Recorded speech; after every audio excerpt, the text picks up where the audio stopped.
Bonjour et bienvenue sur le podcast Macom par 3, votre dose hebdo de motivation et de conseils pour communiquer sans vous épuiser. Je suis Hélène Gazul et je suis experte en visibilité pour les solopreneurs. Il y a quelques années maintenant, j'ai quitté le salariat pour enfin créer le job qui correspond à mon équilibre de vie. L'occasion pour moi de constater qu'il ne suffit pas d'être expert dans son domaine pour être entrepreneur. Il faut être aussi comptable, commercial, informaticien, RH et évidemment communicant. Alors, j'ai choisi d'être la partenaire com des entrepreneurs multicasquettes que nous sommes tous. À travers ce podcast et mes accompagnements, je vous partage mes conseils et mon expérience pour vous aider à communiquer simplement sans vous épuiser. Mais plus que tout, mon objectif est que vous passiez à l'action. Les conseils inapplicables et les to-do list sans fin, très peu pour moi. Si vous aimez ce podcast, pensez à le partager autour de vous et à laisser 5 étoiles sur votre plateforme d'écoute préférée. Et pour ne rien manquer, pensez à vous abonner au podcast. En attendant, je vous souhaite une bonne écoute. Bonjour, je suis ravie de vous retrouver en ce début novembre pour passer un nouveau mois ensemble et pour commencer la semaine ensemble. Alors, je vous le dis à chaque fois, je suis vraiment ravie de vous retrouver. C'est vraiment un plaisir d'enregistrer ces épisodes de podcast pour vous avec les deux formats différents qui existent maintenant sur le podcast. Les formats plus courts, Partner Income, dans lesquels je vous donne des actions à faire rapidement et concrètement pour votre semaine, des petits pas qui font qu'au final, votre communication s'améliore. C'est en gros un condensé, un résumé, un rapide focus sur un point. C'est ce que je peux faire par exemple en accompagnement avec mes clients sur le programme Partner Income justement, dans lequel on travaille régulièrement, 2 fois par mois, sur différents points de la communication. Donc c'est vraiment un accompagnement personnalisé et individualisé. Et puis il y a les épisodes comme celui d'aujourd'hui, on va dire plus standard, plus historique, des épisodes un peu plus longs, où je vous donne plus de contenu et où je partage davantage de ressources, d'informations. Là c'est vraiment pour vous faire avancer, on va dire, dans votre réflexion et votre stratégie de communication. Alors aujourd'hui, on va parler de planifier son année à l'avance parce que c'est quelque chose qui est essentiel et qui vous permet vraiment de bien travailler votre communication. Ça, on va le voir en détail après. Alors, pour commencer, j'avais envie de faire une petite analogie avec les voyages, parce que finalement, on est en plein mois de novembre, il fait pas beau, et autant se souvenir de ses précédents voyages ou de penser à ses prochaines vacances. Et dans la vie, il y a ceux qui partent en voyage sur un coup de tête, avec un sac à dos, des baskets, et qui vont improviser leurs vacances au fil de l'eau, au fil de leur périple. Et puis il y a ceux qui vont organiser leurs vacances à l'avance, donc ceux qui vont les programmer dès maintenant ou peut-être en janvier pour les vacances d'été, qui vont prévoir le budget, les étapes, les logements, les activités, bref, ils vont vraiment programmer leurs vacances intégralement. Et dans la première situation, le voyage, à lui seul, c'est l'objectif. En gros, je veux partir en vacances et c'est tout. Il n'y a pas forcément d'autres buts à ce voyage, peut-être se dépayser éventuellement, mais globalement, l'objectif, le voyage en lui-même, c'est l'objectif en fait. Et dans la deuxième situation, on va certainement avoir plus d'objectifs. Par exemple, visiter des lieux différents ou faire des activités spécifiques, peut-être aller dans un hébergement bien précis qu'on a repéré et chaque année on passe à côté parce qu'on se réveille trop à la dernière minute. Et cette année, on planifie à l'avance pour aller dans ce lieu superbe qu'on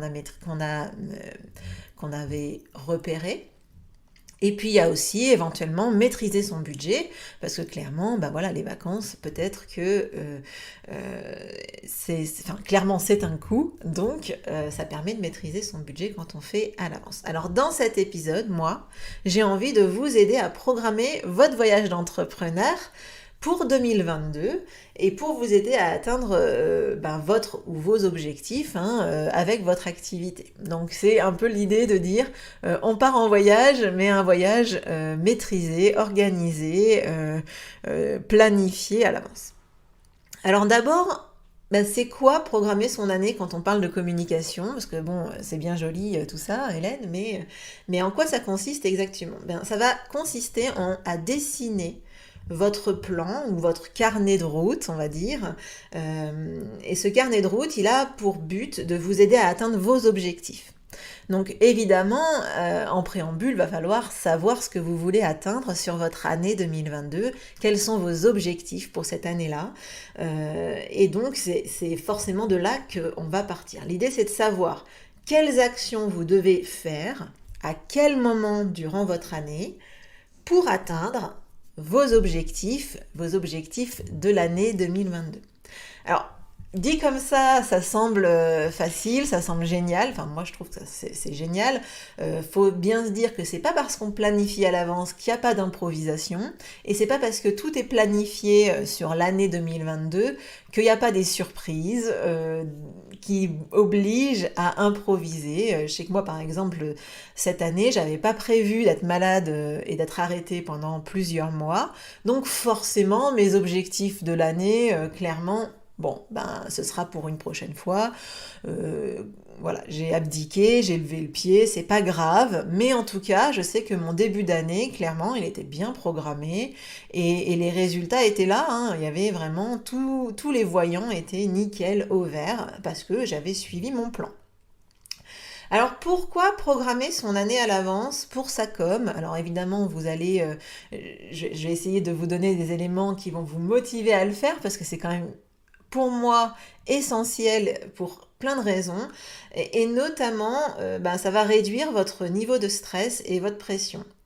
Donc une fois que votre année elle est programmée, ça évite de vous retrouver submergé par la charge de travail. En fait, quand on est entrepreneur, souvent on a des grandes idées, des grands objectifs, des grandes envies. Et puis on va charger la mule en disant il faut que je fasse ça, il faut que je fasse ça maintenant, il faut que je fasse tout ce que j'avais prévu, il faut que je le fasse en un temps record. L'objectif quand on planifie à l'avance, c'est qu'on va prendre du recul sur ce qu'on est capable de faire chaque mois et puis ensuite chaque semaine forcément et on va tout simplement étaler dans le temps les choses qu'on doit faire. Ça évite vraiment de crouler sous les actions et de se plier aux injonctions des choses à faire. Ça peut être des injonctions extérieures, mais parfois on est notre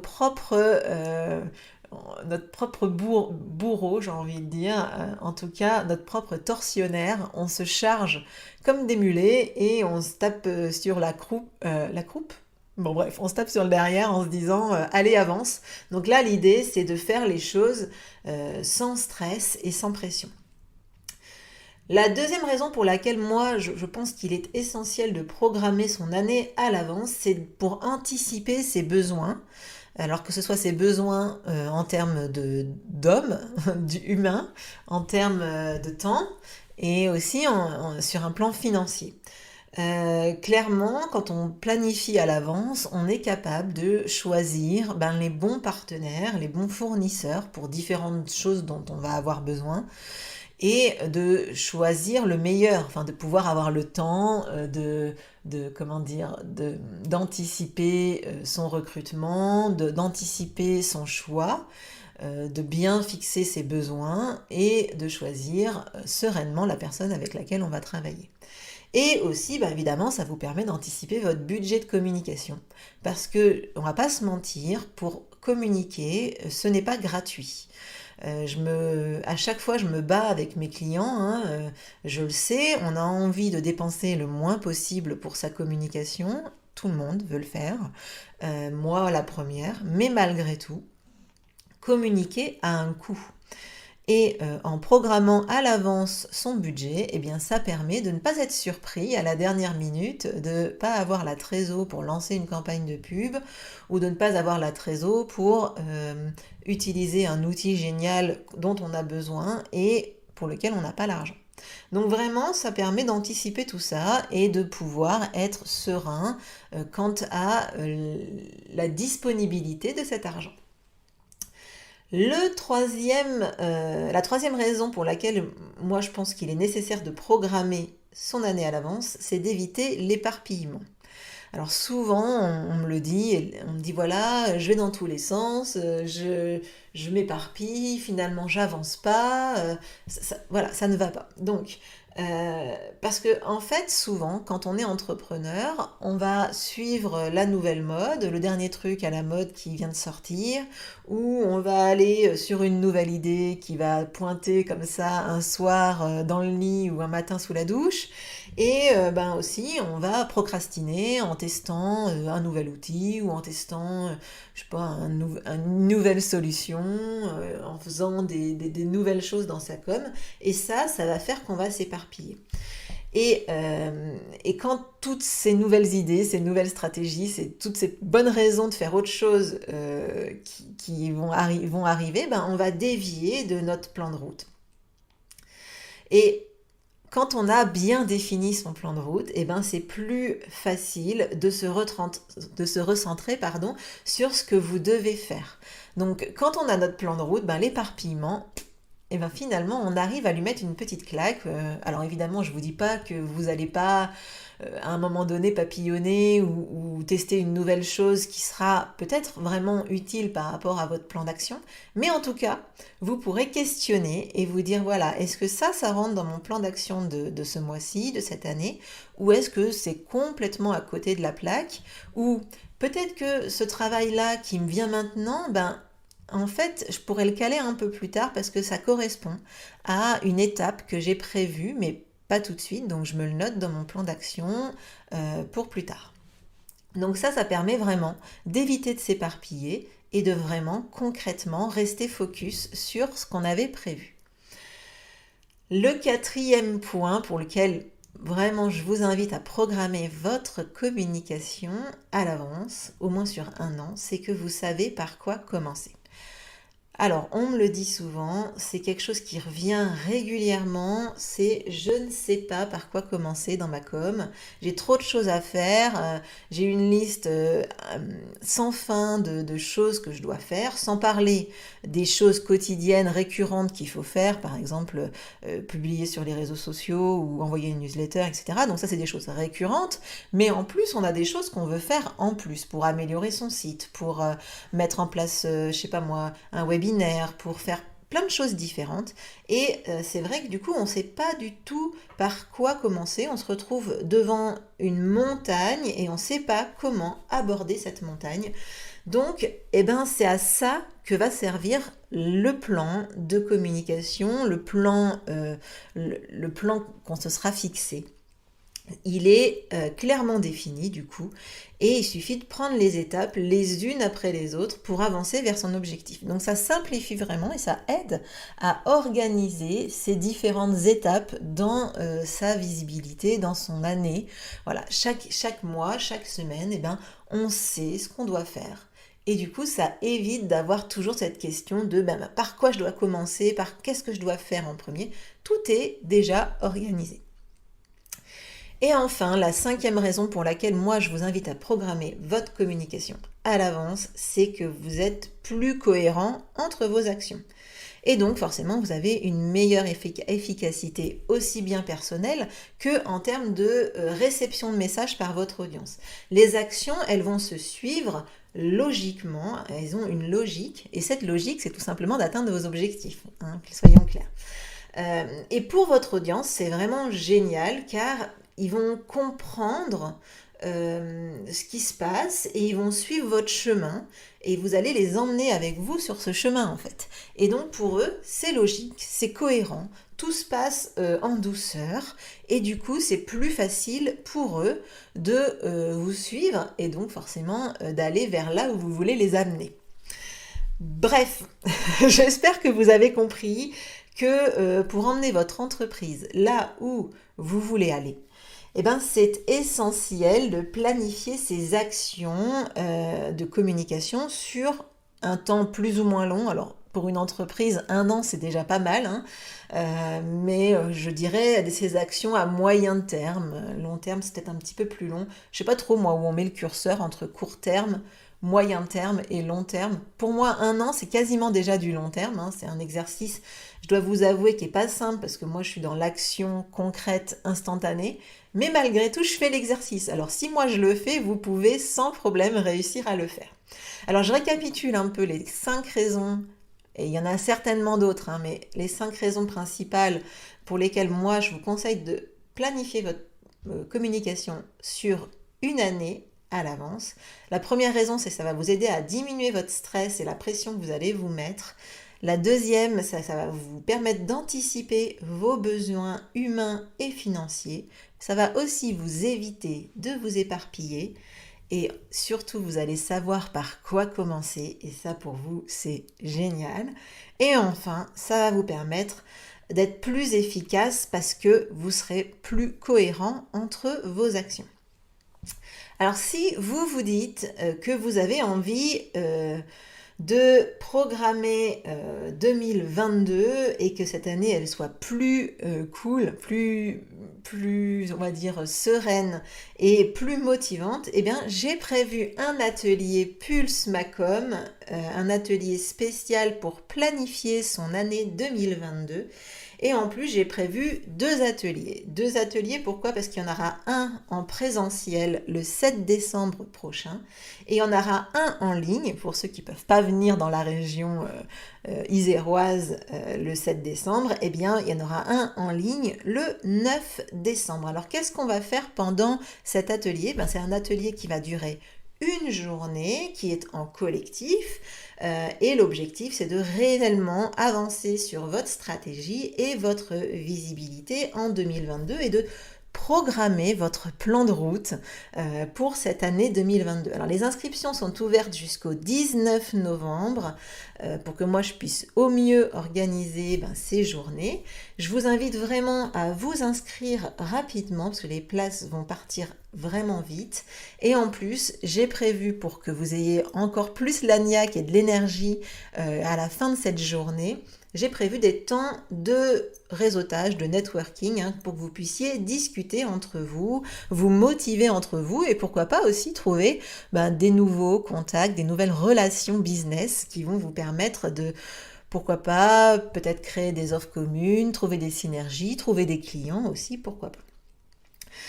Alors ça va être vraiment une journée vraiment sympa. J'ai vraiment à cœur d'organiser une belle journée pour se reconnecter entre nous, mais aussi pour être vraiment efficace en 2022. Alors vous pouvez vous inscrire dans le lien que j'ai mis dans les notes du podcast, de l'épisode. Pour trouver ces notes, il vous suffit de cliquer sur le bouton information généralement ou description et vous allez pouvoir trouver le lien direct pour aller vers cet atelier et vous inscrire si vous le souhaitez. J'espère vraiment que cet épisode vous aura plu et qu'il vous aura permis de vous mettre en action sur votre planification. Si vous ne le faites pas avec moi, en tout cas, faites-le. C'est vraiment un exercice qui est très très important et très riche pour votre année prochaine. Alors si c'est le cas, si l'épisode vous a plu et qui vous a apporté de la motivation et qui vous a apporté de quoi vous mettre en action, laissez-moi un message ou un commentaire sur Apple Podcast, iTunes, mais aussi par exemple par email ou sur mon compte Instagram, Facebook. Je vous laisse revenir vers moi et me partager un peu ce que vous avez pensé de cet épisode. Ça m'aide beaucoup, ça me permet d'avoir des retours parce que c'est vrai que je parle beaucoup, je vous donne beaucoup de contenu, mais finalement avec peu de retours en direct, c'est le principe du podcast, je vous donne du contenu et c'est vrai que vous pouvez pas forcément me répondre tout de suite comme ça en direct, donc je vous invite vraiment à revenir vers moi et à me faire vos feedbacks, ça me fera forcément plaisir et en plus je réponds à tous ceux qui me laissent des messages. Alors, je vous souhaite en tout cas une excellente journée, une excellente semaine et puis je vous dis à la semaine prochaine pour le prochain épisode du podcast. Ciao!